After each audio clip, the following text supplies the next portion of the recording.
તો મિત્રો આપણી પહેલી પરિક્રમા હતી આજે અને સવારના આપણે 5:30 વાગે શરૂ કરી હતી અને હાલ લગભગ 4 વાગ્યાનો સમય થઈ રહ્યો છે અને હવે આપણે અહીંયાથી ભાવનાથ તળેટી લગભગ 6 કિલોમીટર દૂર છે. તો અહીંયા કને આપણે કાળિંગાનો નાસ્તો કરી રહ્યા છીએ અને પહેલી પરિક્રમા હતી ને ટાઈમને આપણે ઓછો લાગ્યો છે. 5:30 સવારે શરૂ કરી હતી ને હાલ 4 વાગ્યા છે, તો લગભગ 6 વાગ્યા 7 વાગ્યા આસપાસ આપણે પૂર્ણ કરી દઈશું. તો જોઈએ કેટલા વાગે પૂર્ણ થાય છે. નમસ્કાર મિત્રો, હું છું કિશોર વાઘેલા. આપ સૌનું હાર્દિક સ્વાગત કરું છું આપણા વિડીયોમાં. તો મિત્રો, આજે આપણે બોરદેવીના દર્શન કરી લીધા છે અને હવે અહીંયાથી બોરદેવીથી ભવનાથ તળેટી લગભગ 6 થી 8 કિલોમીટર દૂર આવેલ છે. તો આપણે અહીંયા બોરદેવીના દર્શન કરી અને આપણો સફર છે તે ચાલુ કરી દીધો છે. અને મિત્રો, પરિક્રમા બહુ સારી રીતે આપણી થઈ રહી છે, કોઈ મુશ્કેલ નથી આવી. ભગવાનના આશીર્વાદ છે બધાને. અને ઘણા મિત્રો કમેન્ટ કરશે કે ભાઈ એક દિવસમાં પરિક્રમા ન થાય, તો ભાઈ આપણી પણ એક મજબૂરી કે જે સમજો તે, કારણ કે હું એકલો જ હતો, બીજું કોઈ હતો નહીં. અહીંયા વાંદરા આપ જોઈ શકો છો, બહુ પ્રમાણ અહીંયા વાંદરા છે ઝાડ ઉપર ને સાઈડમાં. તો માણસોનું મનોરંજન પણ થઈ રહ્યું છે અને જોતાં જોતાં માણસો અહીંયાથી ચાલી રહ્યા છે. તો વાંદરા આ જગ્યા પર બોરદેવી અને ભાવનાથ તળેટીની વચમાં જે 6 કિલોમીટરનું અંતર છે ત્યાં વાંદરા બહુ વધારે છે. આખી વાટ આપણે વાંદરા જોવા મળશે, તેનું મનોરંજન પણ જોવા મળશે.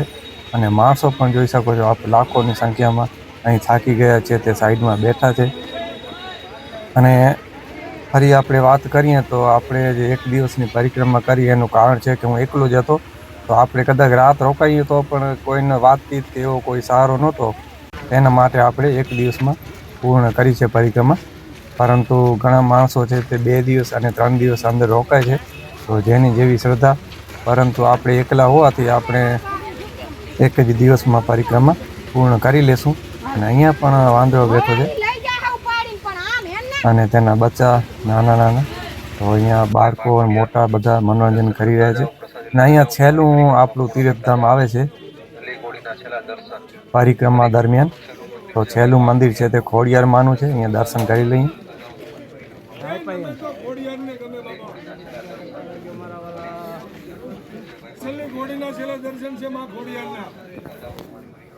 ખોડિયાર તમારી મનોકામના પૂરી કરે, માં જગદંબા ભેળિયા વાળે.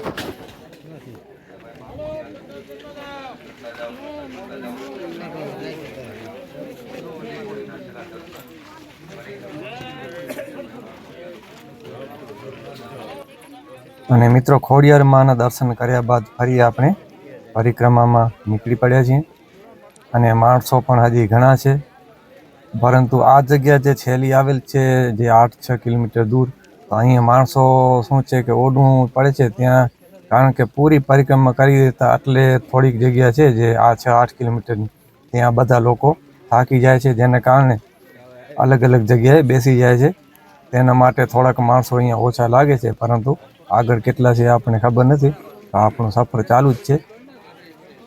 અને મિત્રો, તમે જો પરિક્રમામાં ગયા હો તો અવશ્ય જણાવજો કે તમને કેટલું ટાઈમ લાગ્યું અને 1 દિવસ રોકાણા, 2 દિવસ રોકાણા, તમારો અનુભવ કેવો રહ્યો, તમને કેવી સુવિધા લાગી, તેનો કમેન્ટમાં અવશ્ય લખી જણાવજો. જેનાથી આપણને ખબર પડે.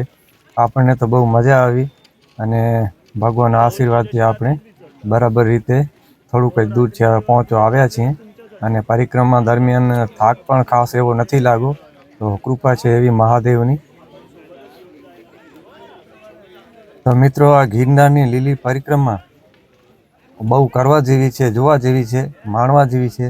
પરંતુ એક વાતનું પણ ધ્યાન રાખવાનું છે કે મોટા માણસો કે નાના હોય, તમે પરિક્રમા દરમિયાન બહુ સાવચેતી રાખવી છે.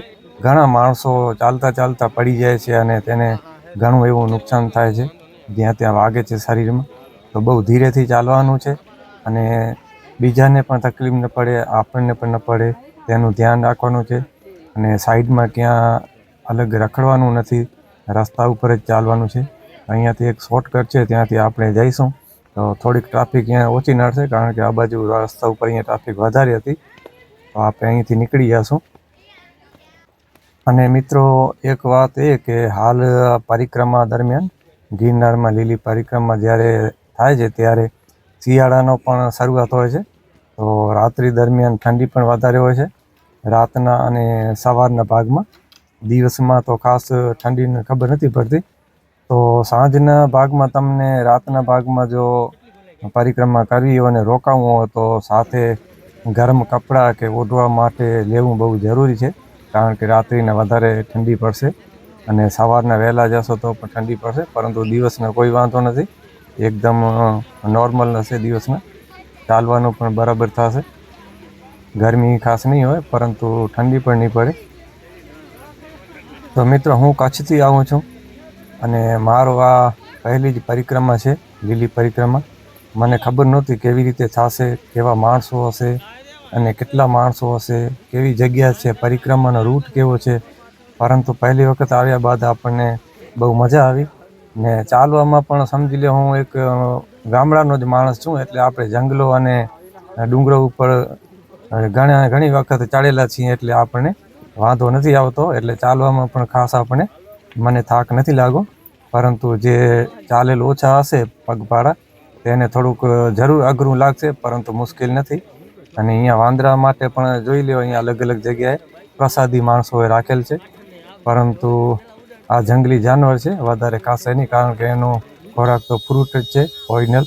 ને અહીંયા આપણે પહોંચવા આવ્યા છીએ તળેટીની બાજુમાં જ. અહીંયાથી ગિરનારનો આપ જોઈ શકો છો સુંદર મજાનો દ્રશ્ય ટોચ આપણે ગિરનારની ચોટી અહીંયાથી જોવા મળે છે.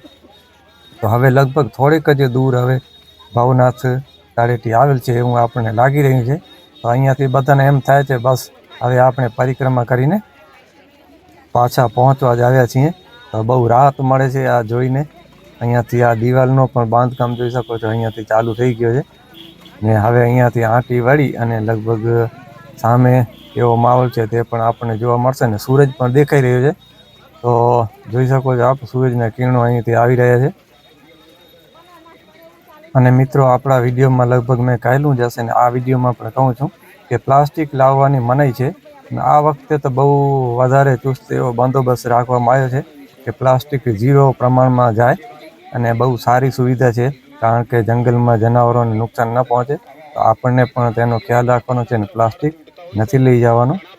અને કપડાની થેલી વગેરે એવું લઈ જવાનું છે. અને બોટલ આપણે પાણીનો છે તે પણ ક્યાં ફેંકવાના નથી. જેમ બને તેમ કચરો ઓછો કરવાનો છે. તો પ્રકૃતિ અને જંગલમાં જીવ જનાવર તેને પણ નુકસાન ન થાય તેનું ધ્યાન રાખવાનું. ને અહીંયા કને માણસો વળી વધારે લાગે છે, ઘણા માણસો એવા દેખાઈ રહ્યા છે અહીંયા કને, કારણ કે અહીંયા આરામ કરી અને હવે જેવી ટોચ દેખાય છે ગિરનારી, તો બધાને ખબર પડે છે કે હવે થોડો જે અંતર રહ્યો છે તો અહીંયાથી બધા માણસો ઉમટી પડ્યા છે અને અહીં ટ્રાફિક તેના કારણે વધારે દેખાઈ રહ્યા છે. તો બસ થોડુંક જ નજીક છે હવે ભવનાથ મંદિર, ને અહીંયા કનેથી હવે શરૂઆત થઈ ગઈ છે. જોઈ શકો છો આપ, ઘણા એવા માણસો અહીંયા મનોરંજન કરવા બેઠા છે, પોતાની કલાકારી દેખાડી. અને અહીંયા પુલ પણ આવેલો છે નાનો, માણસો જે થાકી જાય છે અહીંયા બેસે છે ઉપર. અને મિત્રો, તમને ઘર બેઠા આ પરિક્રમા જોવા મળી તે તમને વિડીયો કેવો લાગ્યો તે અવશ્ય કમેન્ટમાં જણાવજો. ને ફરી તમને ગિરનારના ડુંગરનો પણ વ્લોગ વિડીયો જોઈતો તો કમેન્ટમાં લખજો, તો આપણે ફરી એકવાર જઈશું અને ગિરનાર પર્વત છે ડુંગર, તેની ઉપર ચડીને આપણે તેનો વ્યૂ કેવો છે અને ઉપર શું શું આવેલ છે તે પણ આપણે બતાવીશું. ને અહીંયાથી મિત્રો આપ જોઈ શકો છો કે સ્ટોલ ચાલુ થઈ જાય છે. અહીંયા કંકુ ને બધું મળી રહે છે, ગુલાલ ને બાજુમાં સાઈડમાં અહીંયા કને વેચી રહ્યા છે. તો ઘણી આઈટમો અહીંયા કને હવેથી ચાલુ થઈ ગઈ છે. અહીંયા લીંબુ પાણી પણ છે. લીંબુ પાણી તો આખા રસ્તા ઉપર હતું અને નાસ્તો પણ એવો ફ્રૂટનો મળી રહ્યો છે. તો દરેક વસ્તુ હવે અહીંયાથી ચાલુ થઈ ગઈ છે. માર્કેટ જેને કહેવાય એ ભવનાથ હવે બાજુમાં જ છે. અહીંયા મોબાઈલની પણ એસેસરીઝ અમુક મળી રહી છે અહીંયા. અને મિત્રો, વાંદરા તો એટલી સંખ્યામાં અહીંયા છે જેની વાત મૂકી દો તમે. અહીંયા પણ એક માણસ મનોરંજન કરતા પોતાની બાંસુરી વગાડી રહ્યા છે. ને અહીંયા આગળ લગભગ વાંદરા બેઠા છે, જોઈ શકો છો આપ. તો વાંદરા બહુ વધારે છે અહીંયા કને. આ જગ્યા છે ભવનાથ અને તેની બાજુમાં આવેલ જગ્યા. તો અહીંયા કને બહુ વધારે વાંદરાનું પ્રમાણ છે. અને જો એક માણસોના સાથે જેવા કરે બેઠા છે બાજુમાં એકદમ, છતાંય કોઈ તેને ડર નથી કે કોઈ પરેશાન કોઈને નથી કરતા, બહુ સારું કહેવાય. શાંતિથી એકદમ માણસોને મનોરંજન તે પણ કરી રહ્યા છે, અને માણસો પણ પોતાનું મનોરંજન તેને જોઈને કરી રહ્યા છે. ને અહીંયા કને ફ્રૂટ અને લીંબુ શરબત અને વગેરે મળી રહ્યું છે. ને જંગલ આપ સાઈડમાં જોઈ શકો છો, ઊંચા ઊંચા ઝાડ, અને ઝાડ નીચે અહીંયા પથ્થર પણ મોટા મોટા નાના મોટા, અહીંયાથી એક નદી જેવું પણ લાગી રહ્યું છે. ચોમાસા દરમિયાન અહીંથી પાણી આવતું હશે એવું લાગે છે. તો બહુ સુંદર મજાનું એવું દ્રશ્ય. ને અહીંયા વાંદરો કંઈક વસ્તુ ઉપાડીને જઈ રહ્યો છે. તો ઘણા એવા અહીંયા સાઈડમાં સ્ટોલો આવેલ છે, અને આ લગભગ નદી જે પાણી આવતું હતું તે નદી અહીંયાથી પુલ તરફથી જઈ રહી છે.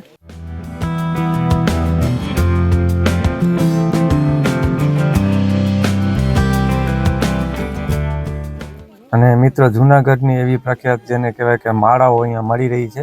અલગ અલગ રુદ્રાક્ષ અને જાત જાતની માળાઓ જો તમને લેવી હોય તો અહીંયા વાંસળીઓ પણ મળી રહી છે.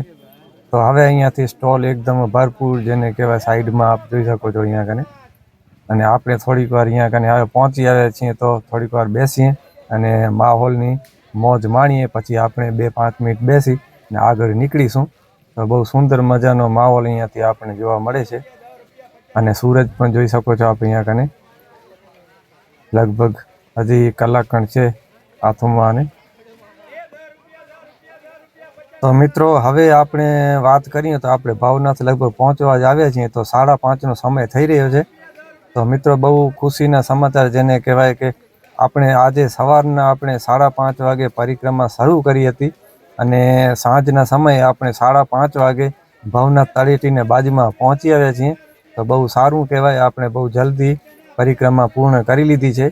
તો જય ભવનાથ, જય મહાદેવ, જય ગિરનારી. તો હવે આપણે આગળ વધીશું અહીંથી, અને આગળ ભવનાથ તળેટી ઉપર પણ કેવી ટ્રાફિક છે અને શું શું છે, અને હજી આપણે કુંડે નાહવા પણ જવું છે. તો જોઈએ આગળ શું શું આવે છે. તો મિત્રો હવે આપણે આરામ કરી લીધો છે અહીંયાથી. હવે આપણે આગળ નીકળશું. ને અહીંયા સ્ટોલ સાઈડમાં જોઈ શકો છો, કપડાના સ્ટોલો છે, જ્યાં ચણિયાચોળી લેડીઝ માટે, નાની છોકરીઓ કે મોટી છોકરીઓ માટે, બહેનો માટે અહીંયા કપડાં પણ મળી રહ્યા છે. તો બહુ સારું કહેવાય, ને સસ્તા પણ છે અહીંયા કને. તો ચણિયાચોળી જેવી આઈટમો અહીંયા કને મળી રહી છે, અને મહિલાઓ તેને જોઈ રહ્યા છે, જેને જેને લેવી હોય તે. તો અહીંયા આખી લાઈન જ લાગી છે. આ માળાઓ, કપડાઓ, દરેક વસ્તુ અહીંયા કને સ્ટોલ લાગી રહી છે. અને માણસો હવે પહોંચી આવ્યા છે, તો જોતા જોતા અને આગળ વધી રહ્યા છે. રમકડા મળી રહ્યા છે, ચશ્માઓ વગેરે દરેક આઈટમ અહીંયા આપણને જોવા મળી રહી છે. અને આ બાજુ પહોંચતા જ વળી આપણને દીવા અને ચોખાના સાંખિયા જોવા મળી રહ્યા છે. આપણે સવારના શરૂઆત કરી ત્યારે પણ દીવા અને સાંખિયા સાથે કરી હતી, અને હવે આપણે પહોંચ્યા ત્યારે પણ દીવા અને સાંખિયા આપણને જોવા મળી રહ્યા છે. અને અહીંયા લાખોની સંખ્યામાં આપ જોઈ શકો છો ભવનાથ તળેટી ઉપર માણસો, ભીડ જામી છે પબ્લિકની. અને હવે આપણને અહીંયા મકાનો, બિલ્ડિંગો દેખાઈ રહી છે. તો આપણે નક્કી થઈ ગયું કે ભાઈ હવે ભવનાથ આપણે પહોંચી જ આવ્યા છીએ. અહીંયા ટ્રક ઊભી છે મોટી, જેનામાં લાકડીઓ રાખી રહ્યા છે. આ જોઈ શકો છો આપ, પગદંડી જેને કહેવાય, લાકડીઓ જે માણસો ગિરનાર જે પરિક્રમા કરવા જે લઈ જતા હાથમાં, તે અહીંયા કને રિટર્નમાં અહીંયા કને તેને જમા કરાવવી પડી છે, કારણ કે વળી બીજા માણસોને પણ કામ લાગે જતા વખતે. અને હવે અહીંયા કને છેલ્લો પોલીસ અહીંયા બંદોબસ્ત પણ સાઈડમાં છે. અને હવે સામે જ આપણે ભાવનાથના દર્શન થઈ રહ્યા છે. અને સામે જ આવેલું છે આ નાકો, આપ જોઈ શકો છો. આ નાકામાંથી આપણે બહાર નીકળશું એટલે ભવનાથ તળેટી. અને અહીંયા પણ ટ્રાફિક એવો ચીકાર છે જેને જોઈને આપણે પગ રાખવાની પણ જગ્યા નથી, એવી ટ્રાફિક છે અહીંયા કને. તો હવે આપણે અહીંયા ભવનાથથી આગળ વધશું. ટ્રાફિક બહુ વધારે છે. અને હવે સામા જઈશું આપણે દામોદર કુંડે, અને ત્યાં સ્નાન કરી અને આપણી પરિક્રમા કરશું પૂરી. તો મિત્રો એવું કહેવામાં આવે છે કે પરિક્રમા, લીલી પરિક્રમા પૂરી કર્યા બાદ આપણે દામોદર કુંડમાં સ્નાન કરીએ તો આપણી પરિક્રમા સફળ કહેવાય. તો આપણે પણ ત્યાં જઈશું દામોદર કુંડે અને સ્નાન કરીશું. તો આપણી પરિક્રમા ત્યાં પૂરી થશે, અને પછી આપણે આપણા ઘર તરફ રવાના થશું. તો હાલમાં આપણે જઈ રહ્યા છે અહીંયાથી ભવનાથથી આગળ લગભગ 1 કિલોમીટરના અંતરે દામોદર કુંડ આવેલ છે. ને આ મેન માર્કેટ છે, બજાર ભવનાથ તળેટી. તો અહીંયાથી આપણે નીકળી રહ્યા છીએ અને 1 કિલોમીટર દૂર આવેલું છે.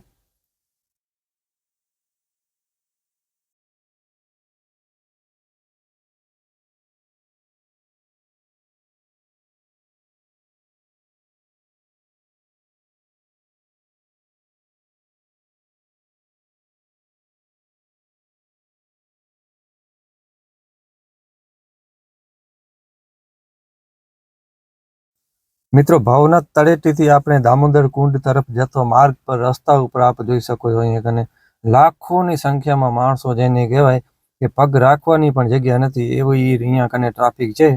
તો સાંજનો સમય હવે લગભગ 5:30 થી 6 વાગ્યાનો સમય છે અને થોડો હવે દી અસ્ત થવાની તૈયારી છે અને હવે આપણે અહીંયાથી જઈ રહ્યા છીએ. તો ટ્રાફિક બહુ વધારે છે, થોડીક આપણને વાર લાગશે, પરંતુ 1 કિલોમીટર દૂર છે, વધારે દૂર નથી. તો 1 કિલોમીટર હજી આપણને પગપાળા ચાલુ છે. અને આ મારી પાછળ આપ ગિરનારનો સુંદર મજાનો એવો દ્રશ્ય જોઈ શકો છો. ગિરનાર પર્વત ઉપર મારી પાછળ આવેલ છે અને આગળ આપણે જઈ રહ્યા છીએ. અને આગળ જતા જ અહીંયા કને એક મોટો એવો પ્રવેશ દ્વાર આવ્યો છે. આ પ્રવેશ દ્વારની અંદર આપણે એન્ટ્રી કરીશું અને આગળ આવશે દામોદર કુંડ. તો સુંદર મજાનો એવો પ્રવેશ દ્વાર નાકો બનાવવામાં આવ્યો છે, બહુ જોવાની મજા આવે એવો. અને નાના મોટા ડુંગરો તો સાઈડમાં ઘણા એવા આવેલ છે. આ સામે પણ આપ ડુંગર વિશાળ એવો જોઈ શકો છો, પરંતુ ગિરનાર ડુંગરની આગળ એ કાંઈ નથી. અને હવે આ આપણે મેન નાકો, જેને કહેવાય કે આપણે અહીંયાથી પરિક્રમા શરૂ કરી હતી, તે નાકો આ છે. અહીંયાથી આપણે પરિક્રમા શરૂ કરી હતી. તો આ મેન દરવાજો છે પરિક્રમાનો. અને પાછા આપણે અહીંયા રિટર્ન પરિક્રમા પૂરી કરીને પહોંચી આવ્યા છીએ ને અહીંયા માણસો પરિક્રમા કરવા જાય છે, તે અહીંયા ઘણા એવા ઊભા છે ને આપણે પહોંચી આવ્યા છીએ દામોદર કુંડે. તો હવે આપણે અહીંયા સ્નાન કરી અને આપણી પરિક્રમા પૂરી કરશું. તો મિત્રો, આ છે દામોદર કુંડનો સુંદર મજાનો એવો નજારો. તો તમને વિડીયો કેવો લાગ્યો તે કમેન્ટમાં અવશ્ય જણાવજો અને નવા હો તો ચેનલને સબસ્ક્રાઈબ કરજો, જેનાથી આગળ પણ આવા નવા વિડીયો મોટા સ્થળોના કે નાના મોટા સ્થળોના તમને જોવા મળશે. તો ફરી મળશું નવા લોકેશન, નવા વિડીયો સાથે. તો આવજો અને બને રહેજો આપણા ચેનલ ઉપર. જય ગિરનારી, જય મહાદેવ, જય ભવનાથ.